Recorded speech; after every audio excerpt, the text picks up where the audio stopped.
Right, welcome to North Ferriby Fan TV. So we won 2-0. Bit of an uneventful first half really. Keeper's made a couple of saves. Both of them.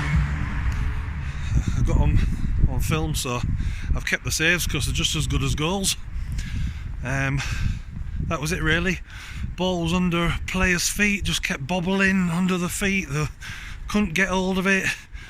Couldn't make the final pass.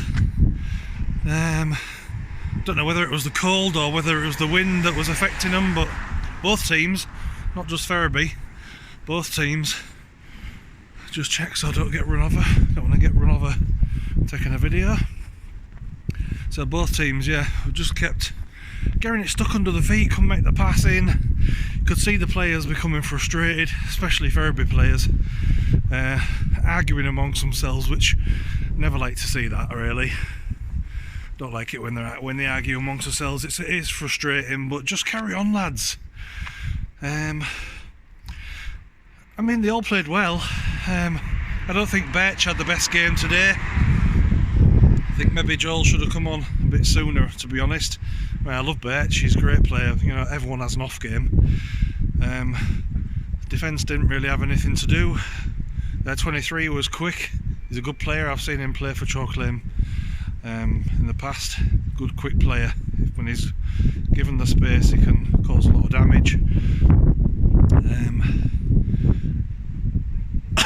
So, own goal for Chalk Lane, and then a penalty for Ferriby. So, yeah, played like a unit, more like a unit in the second half, I thought. Still, I think the wind and the cold just had an effect. I mean, Linesman was doing dancing on the sideline because he was that freaking cold. Doing like a little boogie every 5 minutes until about half an hour into the second half because he was just that freezing. Yeah, I think man of the match, I don't know who got man of the match, but I think Jamie Forrester deserved it. He just battled all through the game, giving good advice. I could hear him. Douglas had a great couple of saves. He played really well as well. Yeah, just didn't like the arguing, and it was too quiet. You could hear like a pin drop at times, which, you know, crowd are just as much to blame for that as the players, but you want to hear the players shouting, you want to hear the players wanting the ball. You know, the announcer, you can hear him shouting a couple of times, who wants it, because no one's shouting who wants it. We need to know, other players need to know who want it. Need to keep shouting, doesn't matter. Just need to keep shouting all the time, I want it, or pass it here, or so-and-so's open. You know, so at times it was really quiet again.